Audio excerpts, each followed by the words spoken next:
આજની ધર્મકથા. ધર્મકથા કોની? જગતગુરુ હીરસુરી મહારાજ સાહેબની. નામ લઈએ ને મોઢું ભરાઈ જાય. જગતગુરુ શબ્દ બોલીએ અને બહુમાન પ્રગટે. જગતના ગુરુ, આપણા જૈનોના ગુરુ હોય તો બરાબર છે, આખા જગતના ગુરુ. કેવું વ્યક્તિત્વ હશે, અને એ પણ એક ઇતર ધર્મી વ્યક્તિ એમને આવું બિરુદ આપે. બહુ મને આશ્ચર્ય થાય કે આટલા વર્ષોથી આપણે હીરસુરી મહારાજ સાહેબનું નામ એવરી પર્યુષણની અંદર અચૂક સાંભળતા જ આવ્યા છીએ. અચૂક કોઈ પણ ક્ષેત્ર, કોઈ પણ મહાત્મા, કોઈ પણ શ્રાવક, કોઈ પણ પ્રકારે પર્યુષણા પર્વનો અમારી પર્વ આવે અને એમણે હીરસુરી મહારાજ સાહેબનું નામ ન લીધું હોય, આ પ્રાય અશક્ય છે. અને છતાં પણ આટલી બધી વાર આટલું બધું સાંભળવા છતાં કેટલા જણની ઈચ્છા થઈ હશે કે અચ્છા, હીરસુરી મહારાજ સાહેબે જહાંગીર જેવા વ્યક્તિને પ્રતિબોધ કર્યો, ભયંકર ક્રૂર અને ઘાતકી એવો અકબર, એ કેવી રીતે પ્રતિબોધ થયો? તો ચાલો ને સાહેબના જીવનની અંદર ડોક્યું કરીએ. આવું કેટલા જણને મન થયું? કેમ એવું મન ન થયું? આપણને આપણા ફેવરેટ હીરોનો ગૂગલ કરવાનું મન થાય. કોઈ એક ક્રિકેટર છે તો એને ગઈ મેચમાં કેટલા કર્યા હતા, આગળ કેટલા કર્યા હતા, એ પ્લેયર કેવો છે, એની પ્લસ પોઈન્ટ શું છે, એની માઇનસ પોઈન્ટ શું છે, આ બધું જ જ્યારે આ જનરેશન આટલું બધું ધ્યાન રાખે છે કારણ કે એ બધા એમના હીરો છે. પણ એની આગળની જનરેશનને તો આ બધા હીરો સાથે કોઈ લેવા દેવા હતી નહીં, સેલિબ્રિટી સાથે. એ તો ધર્મ જ કરતી હતી. તો ઘણીવાર પ્રશ્ન થાય કે ધર્મના હીરોને જાણવાનો પ્રયત્ન કેમ નહીં? કેમ ફક્ત નામ સાંભળીને સંતુષ્ટિ? આ ચરિત્રો જાણવાની, ઊંડાણમાં જવાની તાલાવેલી જ્યાં સુધી પ્રગટતી નથી ત્યાં સુધી આપણે કદાચ એવું સમજવું જોઈએ કે એવો પ્રેમ પ્રગટ્યો નથી. કારણ કે જો પ્રેમ પ્રગટે તો ઊંડાણ માપવાનું અને પામવાનું મન થાય ને થાય જ, ગમે તે વ્યક્તિનું. તો આ તો ગુરુ ભગવંતો છે. એટલે આવા હીરસુરી મહારાજ સાહેબના જીવનના ઊંડાણને સ્પર્શવાનો પ્રયત્ન, એવા બધા પાસાઓને સ્પર્શવાનો પ્રયત્ન કે જે પાસાઓને આપણે ક્યારેય સાંભળ્યા, સ્પર્શ્યા કે ક્યુરિયોસિટી સાથે એને જાણવાના પ્રયત્નમાં પણ ક્યારેય નથી ગયા. ગઈકાલ સુધી આપણે જોયું કે હીરજી એના માતા પિતાનું અવસાન થયું અને એમના બેન જે પાટણમાં રહેતા હતા એમણે હવે આ હીરજીને પાટણ તેડાવી લીધો. ભાગ્ય છે ને એ એનો રસ્તો સ્વયં કાઢે છે. આપણી માટે આ કેટલી સહજ ઘટના છે કે બરાબર છે, માતા પિતાનું અવસાન થઈ ગયું, હવે બેનો સક્ષમ અને સમૃદ્ધ છે તો બેનો પોતાના નાના ભાઈને બોલાવી લે, એમાં વાંધો શું છે? આવી એક સામાન્યતઃ માન્યતા સાથે આપણે આ વાતને સ્વીકારી લઈએ. પણ આનો રહસ્યાર્થ તો આખું અલગ છે. મૂળમાં હીરજીને પાટણ લાવવું એ એની ભવિતવ્યતાની માટે આવશ્યકતા હતી. કેમ? કારણ કે આ હીરજીને અગર હીરસુરી બનાવવા છે તો કુદરતે એમને ક્યાંયથી ને ક્યાંયથી દાનસુરી મહારાજ સાહેબનો ભેટો કરાવવો જ પડશે. અને દાનસુરી મહારાજ સાહેબ ક્યાં બિરાજમાન હતા? તો કે પાટણ.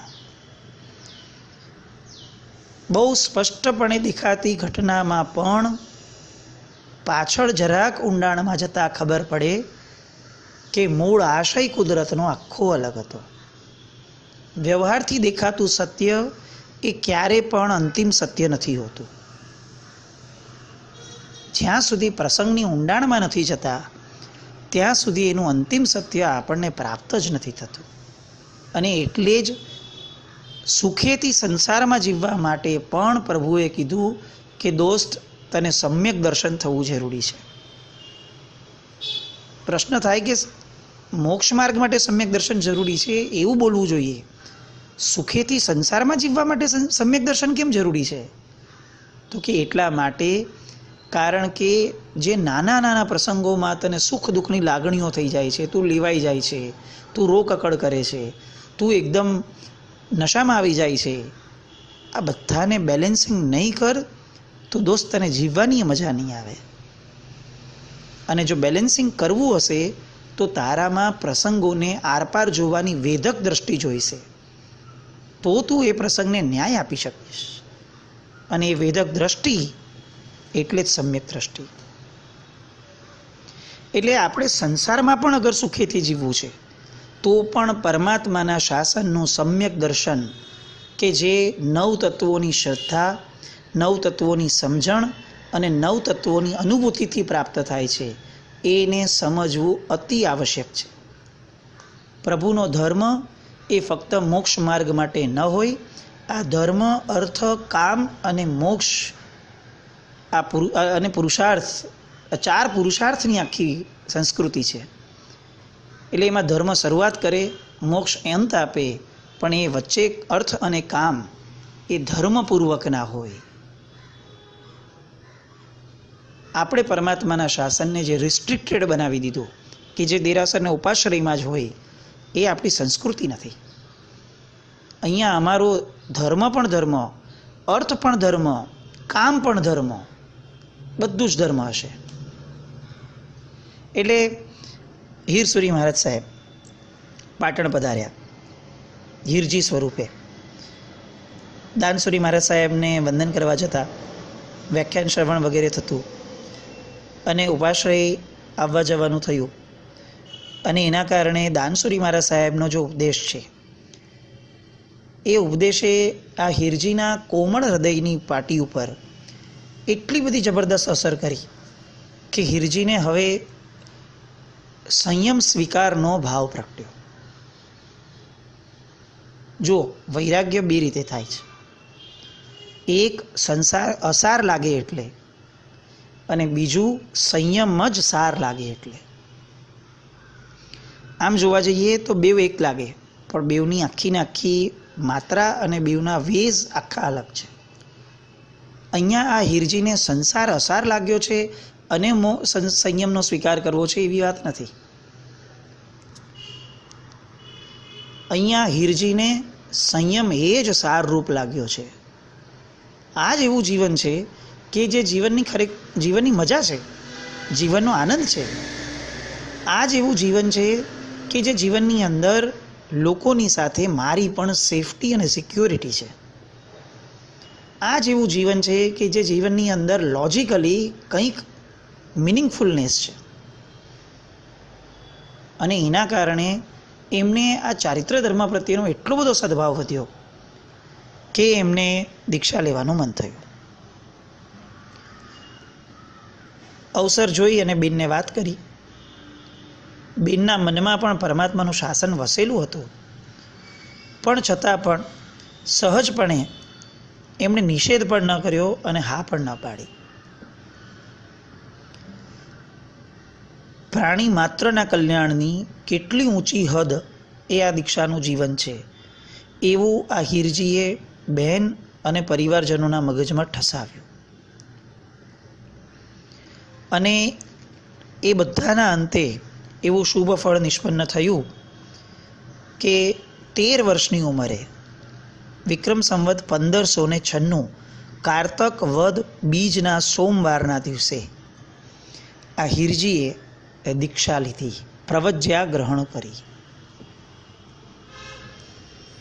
આપણને આશ્ચર્ય થાય કે 13 વર્ષની ઉંમરના બાળકોમાં દાનસુરી મહારાજ સાહેબ પ્રત્યે, એટલે કે આવા ગુરુ ભગવંતો પ્રત્યે સદભાવ થાય, એમની વાણી સોસરવી ઉતરી જાય, એ ધર્મ પ્રત્યે અનુરાગ થાય, એ ધર્મને આર પાર અનુભૂતિ સાથે અનુભવે અને પરિવારના લોકોને એ ધર્મ, એ માર્ગ, એ બધું લોજિકલી સમજાવી એમની રજા લે.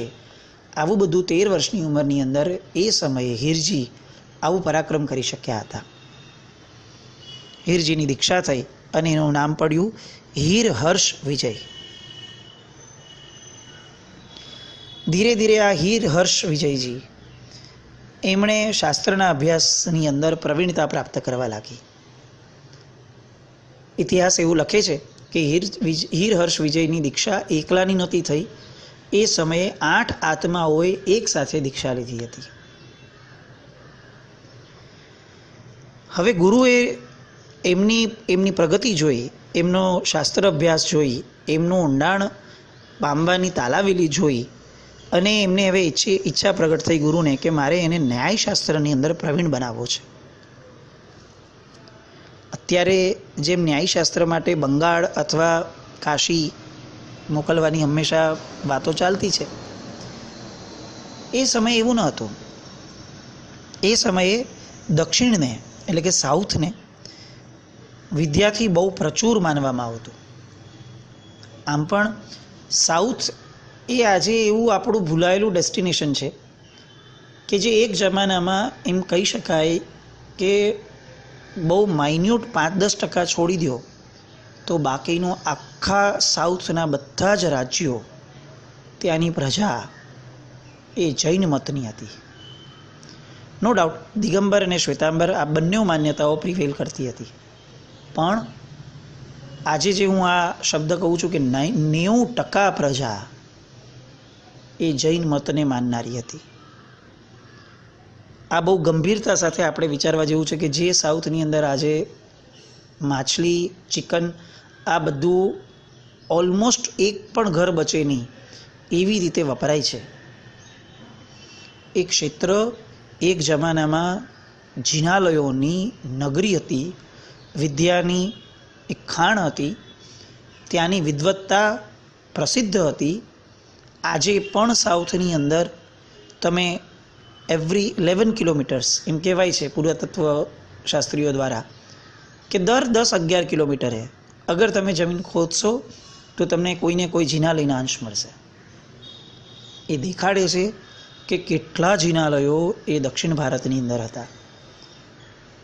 અને આજે દક્ષિણ ભારતની સ્થિતિ શું? જૈન ધર્મની અપેક્ષાએ આપણને એમ લાગે કે જાણે આખું એક ટર્ન અરાઉન્ડ થઈ ગયું, પણ એ દક્ષિણની મહત્તા હતી એ સમયે. એટલે ન્યાયશાસ્ત્રના વિચક્ષણ વિદ્વાનો પાસે ભણવા માટે હવે એમને દક્ષિણમાં મોકલવાની ગુરુને ઈચ્છા થઈ. ગુરુએ આજ્ઞા કરી ધર્મસાગરજી અને રાજવિમલજી એ બંનેઓને સાથે લઈને હીર હર્ષ મુનિ દેવગીરી એટલે કે આજે જેને દૌલતાબાદ કે છે એ દેવગીરીની અંદર પધાર્યા. આ દેવગીરી એ મંદિરોની નગરી ગણાતી એ સમયે.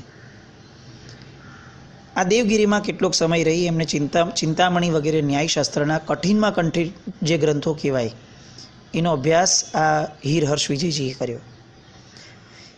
અભ્યાસ કરીને આવ્યા, ગુરુ ભગવંતને વંદન કર્યા.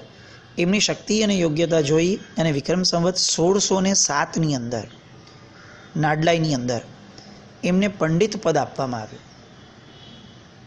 દીક્ષા થઈ 1596 અને પંડિત પદ મળ્યું 1607. ફક્ત 11 વર્ષના પર્યાયમાં પૂજ્યશ્રી એટલા બધા વિચક્ષણ, વિદ્વાન અને પ્રકાંડ જ્ઞાની થઈ ગયા કે એમના ગુરુ મહારાજે 11 જ વર્ષના પર્યાયની અંદર એમને પંડિત પદ આપ્યું અને વિક્રમ સંવત 1608 એટલે કે ફક્ત 12 વર્ષના પર્યાયની અંદર એમને વાચક એટલે કે ઉપાધ્યાય પદ આપ્યું. આપણને કલ્પના થાય કે ખાલી 12 વર્ષનો સંયમ પર્યાય અને દાનસુરી મહારાજ સાહેબ જેવા મહાત્મા જેમનો આટલો વિશાળ પરિવાર છે, એ આવો વિશાળ પરિવાર એ 12 વર્ષના સંયમ પર્યાયવાળા મુનિ ભગવંતને ઉપાધ્યાય પદ આપે એટલે હવે એ બધાને ભણાવશે? કમાલ લાગે કે 12 વર્ષમાં મતિજ્ઞાનનો ક્ષયોપશમ કેવો પ્રગટ્યો હશે.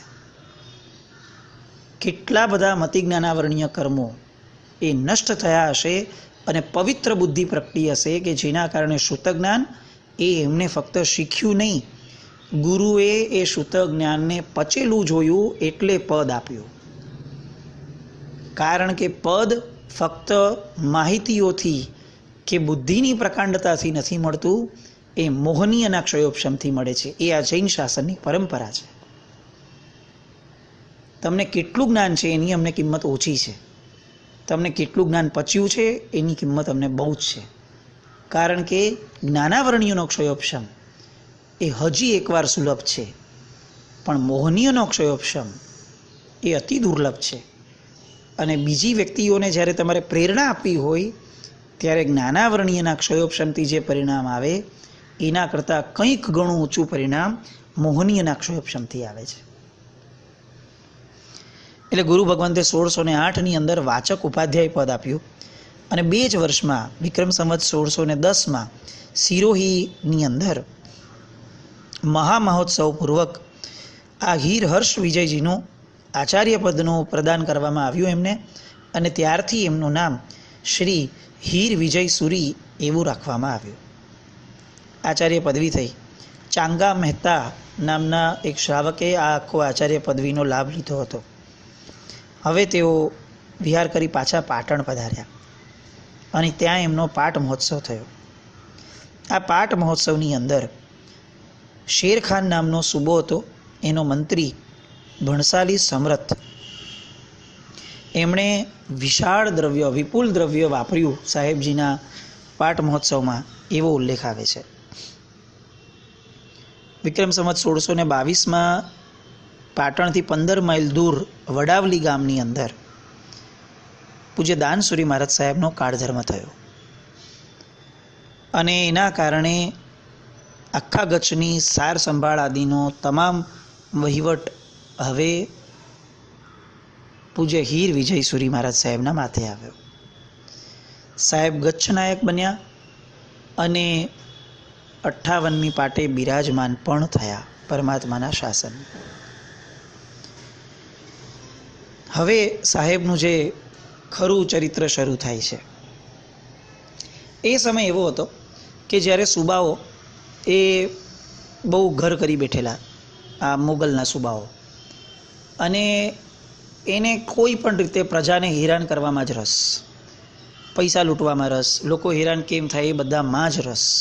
અને પ્રજા એટલી ત્રસ્ત હતી કે આ સુબાઓનો કોઈ ઈલાજ શોધવા માટે બહુ તત્પર હતી, પણ આપણી બધાની ગઈકાલે જેમ વાત કરીએ એવી રીતે એકતા ન હોવાના કારણે આ મોગલો સતત આપણી પર રાજ કરતા થયા. અને મોગલોની બીજી એક સ્પેશિયાલિટી રહી કે હંમેશા મોગલો ખુશામતખોર લોકોથી ઘેરાયેલા રહેતા, કારણ કે એમને સ્વપ્રશંસા હંમેશા ગમતી. આમ પણ દુષ્ટ વ્યક્તિઓ, એનું જ્યારે બાયોડેટા જુઓ તો તમને ખ્યાલ આવશે કે દુષ્ટ વ્યક્તિઓ એ હંમેશા પોતાના વખાણ કરનારાઓને સાથે જ રાખતા, કારણ કે એને સતત પોતાની દુષ્ટતાનું ભાન દુષ્ટતા સ્વરૂપે નહીં, શુભતા સ્વરૂપે થતું રહે, એટલે એ પોતાના વખાણ કરવાવાળા માણસોને સતત પોતાની આજુબાજુ રાખે. ભૂલથી પણ એવું થવું ન જોઈએ કે હું દુષ્ટ છું એવો મને ખ્યાલ આવે, એટલે એ ભયના કારણે એ સતત ખુશામતખોર લોકોને હારે રાખે. એટલે ત્યારના સમયની અંદર અરાજકતા ખૂબ હતી. કોઈને પણ કોઈ પણ સુબાઓ પાસે કામ કરાવડાવવું છે કોઈની હારે કિન્નાખોરીનું, તો તમે જાઓ અને એની ખુશામતખોરી કરો તો આ સુબાઓ કાંઈ પણ આગળ પાછળ જોયા વગર તમારું કામ કરી આપે. એવો આ આખો 17મો સૈકો હતો. કાન કાચા અને મગજ તો લગભગ નહીવત. એટલે એવી સ્થિતિની અંદર હીરસુરી મહારાજ સાહેબને પણ આવા કેટલાક કષ્ટદાયક પ્રસંગો જીવનમાં અનુભવવા પડ્યા આ સુબાઓના કારણે. એમાંનો એક પહેલો પ્રસંગ લઈએ. એકવાર હીરસુરી મહારાજ સાહેબ ખંભાત પધાર્યા. ત્યાં રત્નપાલ દોશી નામનો એક ગૃહસ્થ હતો, જેનો રામજી નામનો એક પુત્ર હતો, 3 વર્ષનું બાળક. આ 3 વર્ષના બાળકને વ્યાધિ સખત ઉત્પન્ન થઈ, રોગ ઉત્પન્ન થયો, અતિશય પીડાતો હતો. ઘણા બધા વૈદો વગેરે પાસેથી પ્રયત્ન કરાવ્યા, પણ છતાંય કંઈ જ અંશે એનામાં ફરક બહુ નહોતો પડતો. એવા સમયે હીરસુરી મહારાજ સાહેબ ત્યાં પધાર્યા. રત્નપાલ જે છે એ આ પૂજ્યશ્રીના પ્રભાવકતાથી, એમના ચમત્કારિક વ્યક્તિત્વથી વાકેફ હતા. એટલે એમણે ગુરુ ભગવાનને વિનંતી કરી, સાહેબ જો આ મારા પુત્રને આપ નિરોગી બનાવો ને તો હું એ તમને સોંપી દઈશ. પરમાત્માના શાસનને મારે એને સમર્પિત કરી દેવો જો તમે એને નિરોગી બનાવો તો. ગુરુ ભગવાન તો ત્યાંથી વિહાર કરી ગયા. એમને આ બધી લાલચોમાં રસ ન હોય, પણ ધીરે ધીરે આ જે રામજી છે બાળક, એ ધીરે ધીરે આ વાત થવા માત્રથી નિરોગી બનતો ગયો. અને સાહેબ તો વિહાર કરી ગયા, પણ રામજી હવે નિરોગી થવાથી એકદમ આરામમાં આવી ગયો અને એકદમ સ્વસ્થ થઈ ગયો. 5 વર્ષ પછી ફરીથી સાહેબનું એ જગ્યાએ આવવાનું થયું ખંભાતમાં, અને આચાર્યશ્રીએ જોયું કે રત્નપાલનું બાળક હવે તો સક્ષમ અને સ્વસ્થ છે, એટલે આચાર્યશ્રીએ એણે જે કીધું હતું એ પ્રમાણે એને માંગણી કરી કે ભાઈ તે કીધેલું હતું તો તારું વચન મિથ્યા ન થઈ જાય, એટલે એક કામ કર, તું રામજીને દીક્ષા આપી દે. પણ હવે રત્નપાલની વૃત્તિ બગડી અને એણે હીરસુરી મહારાજ સાહેબ સાથે ઝઘડો કર્યો. ગુરુ ભગવંતે કીધું કે ઠીક, તારા દીકરાને તારી દીક્ષા આપવી હોય તો આપ, ના આપો હોય તો ના આપ, અમને શું, આ તો તે કીધેલું અને તને દોષ ન લાગે એટલે અમે તને પૂછ્યું. એમ કરીને ગુરુ ભગવંતે તો એમની સાથેથી છેડો ખંખેરી દીધો. પણ રત્નપાલને એમ થયું કે આ વાત ગુરુ ભગવંત ફેલાવશે તો, મારી બદનામી કરશે તો, એટલે એને લાગવગ લગાડી અને ખંભાતનો જે સૂબો હતો શિતાબ ખાન, એને કીધું કે આ હીરસુરી મહારાજ સાહેબ 8 વર્ષના બાળકને સાધુ બનાવવા માંગે છે અને મારી પર બળજબરી કરે છે. સૂબો કાચા કાનનો હતો એટલે એણે તરત ફરમાન બહાર પાડ્યું કે જાઓ અને હીરસુરી મહારાજ અને બીજા બધા સાધુઓને પકડીને લાવો. જે હીરસુરી મહારાજ સાહેબની ગૌરવ ગાથાઓ, અકબર સાથે સાહેબે કેવો વ્યવહાર કરીને કેવો એને જીત્યો માનસિક રીતે, એ આપણે સાંભળી અને ગર્વ અનુભવીએ છીએ. આ જ હીરસુરી મહારાજ સાહેબ એ જ જીવનની અંદર કેટલાક જ વર્ષ પહેલાં આ એક સુબાના ફરમાનના કારણે એટલા બધા હેરાન થયા, અને આપણને કદાચ આપણું માથું ઝૂકી જાય આ સાંભળીને કે સાહેબે 23 દિવસ સુધી પોતાની ઓળખ છુપાવી અને ભોયરાઓની અંદર ફરતા ફરતા અલગ અલગ રીતે ગુપ્તપણે સાહેબે છુપાતા રહી અને અજ્ઞાતવાસમાં રહેવું પડ્યું. જે ગુરુની ગૌરવ ગાથાઓ સાંભળી છે એ ગુરુની આ પીડાદાયક કથાઓ પણ જો ન ખબર હોય તો એ ગુરુની મહત્તાને કેવી રીતે માપશો. 23 દિવસ સુધી ગચ્છનાયક, 58મી પાટના પટ્ટધર, જ્યોતિર્ધર અને આટલા પ્રભાવક એવા હીરસુરી મહારાજ સાહેબ ગુપ્તપણે રહ્યા, છુપાઈ ગયા, ભયભીત અવસ્થાની અંદર લોકો આવી ગયા. આવી ઘટના સાહેબના જીવનમાં હજી કેટલીક બને છે. એ બધી ઘટનાઓ અને અકબર સુધી કેવી રીતે પહોંચાયો એની રસપ્રદ વાતો આવતીકાલે જોઈએ. જીનાજ્ઞા વિરુદ્ધ કંઈ પણ બોલાયું હોય તો ઈચ્છામિ દુક્કડમ. જૈનમ જયતિ શાસનમ.